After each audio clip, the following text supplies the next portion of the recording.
Warning, this video may contain content that may not be suitable for children or anyone else that is easily offended. Strong language, graphic content, nudity, bad jokes, and a possible idiot, aka myself, may be featured in the following clip. Viewer discretion is advised. Channel is not responsible for any damages that you receive watching this video.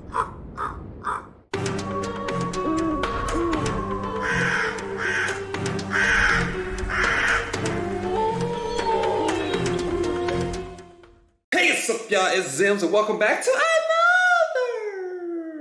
SCP reaction video. Today we're going to react to SCP-181. This video is by Dr.Bob, so you guys are already ready to comment, link, watch the video in entirety, because I want to be positive, stopping and talking to the whole thing. Thank you so much for all the support, man. We're right around the corner from 6,500. Keep doing what you guys are doing, and the videos will keep coming. This SCP is called Lucky, so I'm guessing he's going to have a lot of luck, man, considering they're in a casino, or maybe it's like luck, but it comes with a price tag, kind of like when people sell their souls, kind of like you get all you want, but on the back end, you're losing. You know what I'm saying? So it's kind of like, I'll give you what you want for now, but what are you going to pay me later kind of thing. But for now, let's get it.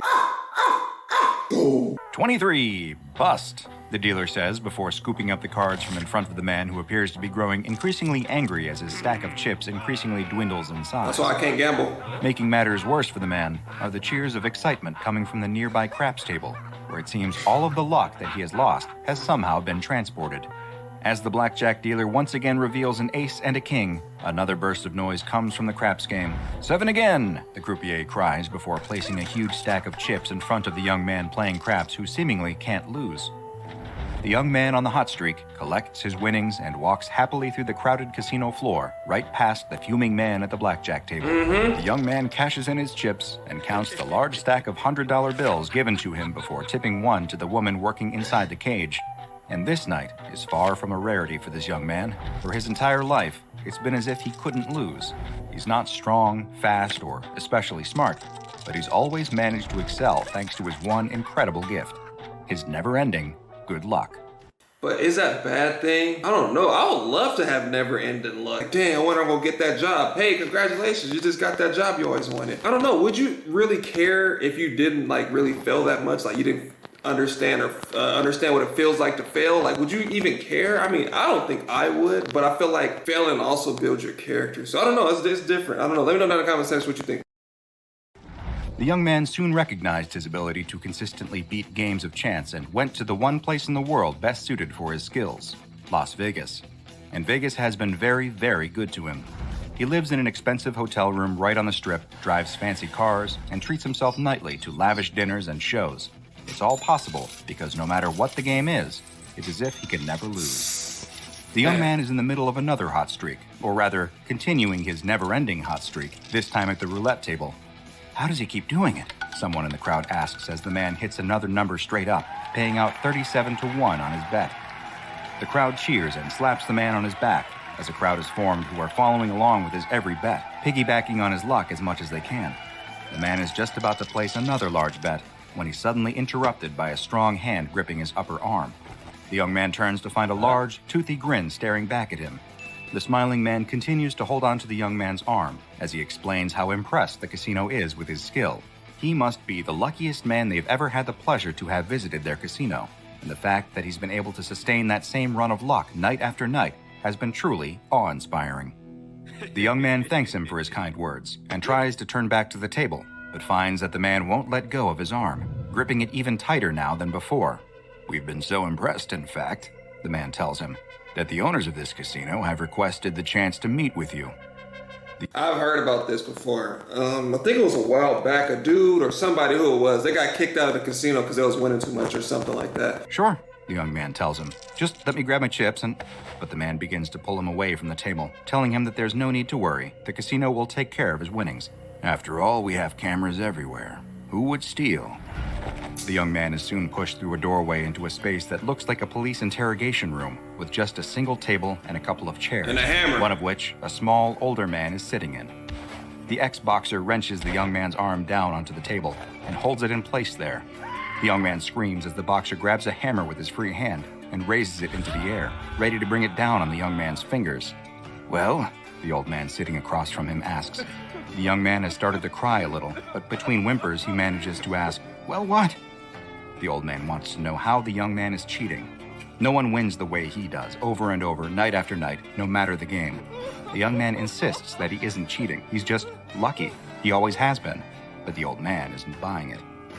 He nods to the boxer, who raises the hammer up again, but still the young man doesn't admit to anything.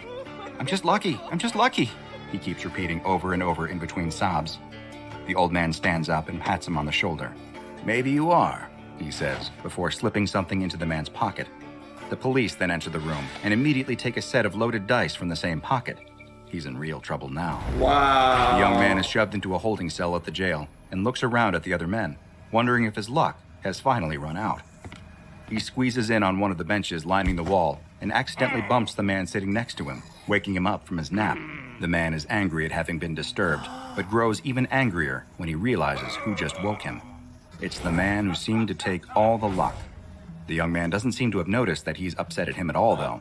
Yeah, that's crazy, too, to think about, because a lot of times people get these huge wins. Everybody's like, yeah, he's winning. Yeah, this is awesome. This is amazing. But at the same time, you got those one or two people like, damn, I haven't won all night, and I just lost my rent. Some people bet all their stuff, bro. It's ridiculous how people can do that. The people gamble houses, cars, bro, all that stuff. And then you got those few people that's watching there like, oh, okay, he's flashing his money. He think he's better than me. Now I'm about to go try to take the money that he just won because I didn't win anything. And that's just the way people are, bro. People see you doing so well, they get mad. Like, it's not my fault. Like, if I win, I win. If you lose, you lose, bro. What he has noticed is that there's a penny on the floor in front of him. The young man bends to pick it up just as the man next to him throws a haymaker. His fist slams into the wall right where the young man's head just was, shattering many of the bones in his hand. The young man jumps up with a fright and runs across the small cell as the other men being held also leap to their feet, some crying out in confusion, others cheering on the violence. The young man cries out to the guards for help, but no one seems to be coming to his aid. He looks around the cell, but there's nowhere for him to hide. The angry man, now madder than ever with a hand that is rapidly turning purple and blue, approaches him. He lifts the young man up with his good hand, holding him in the air by his throat. "I'm gonna kill you," the man cries before the door to the cell opens. The young man watches as the taser prongs fired by the jail guards appear on the man's chest, and he drops the young man to the floor before falling backwards from the 50,000 volts coursing through his body. The young man would learn the next day that the angry man was dead before he even hit the floor, the result of a congenital heart defect and a lot of bad luck. Damn. The young man stands before a judge who is listing off the charges against him, which include cheating, a felony in this state that can result in a sentence of up to 5 years in prison. "But this isn't your first offense, is it?" the judge asks. The young man tries to explain that those previous times were all mistakes. He's never cheated in his life, but the judge doesn't want to hear it. The young man is sitting in the hallway outside the courtroom when his lawyer emerges from his meeting with the judge and prosecutor. "Boy, are you a lucky guy," his lawyer tells him. He goes on to explain that even though the case against him is airtight, the charges are going to be dropped, provided he admits himself to a special program. The young man assumes it must be some kind of gambling addiction program. In no way is he addicted to gambling, but what choice does he have? It's either that or prison. The choice is easy. Choice is yours. As the young man exits the courthouse, he is approached by a man in a suit who leads him to a black van parked nearby. FBI. The young man is placed in the back and immediately notices that there is a cage separating the back from the front seat, like a prison transport van. The young man is growing nervous. Where are they taking him? This all seems like it's happening so fast. Can it even be legal? And what about his things that were taken at the jail? "Excuse me," he asks the driver. "What about my things? I don't even have my wallet." "Don't worry about that," the man driving the van tells him. "You won't need any of that anymore. You're D-class now." What does that mean? The man doesn't have any idea what that means, but he can tell it isn't good. Oh. His luck may have finally ran out. He's an SCP now. The young man, who once lived the life of a professional Las Vegas gambler, was given a new name, D87465.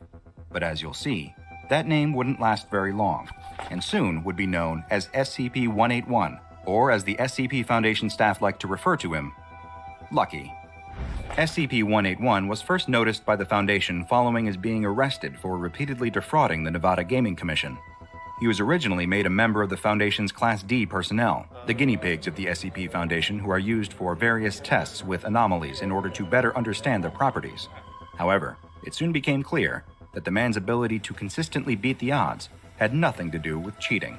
So it had nothing to do with cheating. So my thing is, I wouldn't do it at casinos because, like they said, even if you're not cheating, bro, if you win consecutively, you keep winning, you come back day after day, and you keep winning, bro. Their eyes are going to be on you, bro. That's why they got cameras and stuff on every table so they can keep track of the dealers as well as the people that's playing the game. And if they see that you're winning constantly, bro, they're going to raise red flags 100%. They're going to either kick you out of the casino or they're going to pay you or they're just going to have you investigate like that one dude did. Probably like, oh, he's cheating. But what I would have done is, if I'm lucky like that, just play the lottery. You can't say you cheat in the lottery. The numbers are randomized. So how can they say you're cheating? But I mean, that would just be me. That's what I would have did. I would just play scratchers and I would have just played the lottery because you can't say I'm cheating on the lottery because everything is randomized. In his first experiment, which took place at Armed Reliquary Containment Area 02, where he and several other Class Ds were exposed to an SCP that is known to incite extreme anger and murderous tendencies in those who come into contact with it. Just as expected, one of the other D-Class members became enraged and began rampaging, killing all of the other Class Ds present, all except for one. Through what appeared to be a stroke of good luck, the frenzying D-Class seemed to miss D-87465, who had laid down on the ground amongst the other bodies and was playing dead. An armed response team soon entered the experimentation cell and put down the rampaging D-Class, sparing D-87465. He was next submitted to a test with SCP-075, a creature that resembles a large snail with a muscular foot shaped like a six-fingered clawed hand. SCP-075 is much heavier than its small size makes it seem like it should, weighing approximately 860 kilograms. Despite this, it is able to move at an extremely high speed, quickly leaping towards anyone who comes near it and spraying them with a deadly corrosive liquid. D-87465 was placed in a cell with SCP-075 as part of a test to measure its speed and reaction time. But despite SCP-075 having immediately killed all other prior D-classes during tests, D-87465 somehow managed to keep avoiding its leaping attacks. He was always able to guess which direction to move in order to dodge the deadly snail, like a soccer goalie who always picks the right way to dive to stop penalty kicks. Having now survived not one, but two experiments that exposed him to Keter-class anomalies, researchers needed to find out if D-87465 was himself anomalous, or simply a statistical anomaly. In order to test this, the D-Class was placed in the containment cell of SCP-082, What's that? better known to most as Fernand the Cannibal, a grotesquely huge humanoid with ogre-like features, who often dresses like a Victorian-era aristocrat and will regale his guests with outlandish stories before inevitably eating them. You got a But pinhead. there was something different about D-87465. After a full month of survival in 082's cell, a length of time that had resulted in all the previous test subjects being consumed, SCP researchers suspected that this D-Class's incredible ability to survive was much more than dumb luck. But they needed to test him even more to see if his powers extended beyond just the ability to survive. D-87465 was removed from regular D-Class duties, and researchers began performing various tests on him, watching as he flipped a coin 50 times in a row, with it coming up heads every single time. Similar results occurred when they had him roll 7? pairs of dice that would always total up to 7, or when they had him pick random cards out of a deck, and he was able to pull all 13 hearts in a row. Foundation researchers were now convinced that this man was more than just lucky. He seemed to possess the ability to create an unnatural effect on probability, though researchers suspected that he was generating this effect without being aware of it. At this point, D-87465 was reclassified and given a new designation, SCP-181. Wow. Further testing confirmed that SCP-181 is able to affect causal probability and that it really does occur through no action of his own. However, there's more to SCP-181 than simply being lucky, as researchers soon found out. In an audit of death and injury rates at Bioresearch Area 12, where SCP-181 is contained, it was discovered that both had increased dramatically in the time since he was brought there. It seems that SCP-181 doesn't simply create his own good luck. He, in some ways, saps it from others simply by being present. It now appears that every lucky moment he experiences results in the opposite happening to someone else. For every 7 he rolls on a pair of dice, someone else gets snake eyes. Okay, that makes sense. Yeah, okay. Now I understand the power. I was kind of like getting to the point like, okay, maybe he's creating his own luck, based off of his energy. You're not really understanding that. Because I say you create your own positivity, you create your own whatever it is, it's your life. So I thought maybe he was creating his own luck and not going off of what science and all this other probability stuff is talking about. He created his own luck, but he was sapping energy from everybody else that was in the damn casino, bro. It's not fair. fair. See, I would have wanted this power, but I wouldn't want to take away from somebody else's luck. You get what I'm saying? Like, it sucks. That's just like saying, dang, I want that job. And then when you get there, you're the only one that get hired. But the people around you was working to get that job for those 4 or 5 years. And then you take it from them because you sapped their luck away. That's messed up. I told you, I said it from the beginning of the video. I was like, it can't be he's just lucky. It got to be some kind of like string attached to it. Like, you could be lucky, but those around you are not going to have any luck at all. And that's just going to suck. Because I wouldn't want people to see me happy and lucky all the time, and they're always failing all the time. You know what I'm saying? It'll take a lot on you if you fail constantly over and over and over again. That's why it's nice to have like a little balance. You're going to fail at everything you try. You're going to fail at least once, twice, maybe, but it builds character. So don't be too disappointed when you fail a lot. And for every death-defying escape he makes, someone else must die. There's no telling how far his ability might scale. Could he survive a nuclear blast? And if he did, what would be the result in order to even out the odds, so to speak? In light of these new discoveries, SCP-181 was removed from his low-level containment cell where he was allowed to occasionally interact with D-Class personnel for entertainment purposes, and was moved to Site-27, where he was placed in solitary confinement and classified as safe.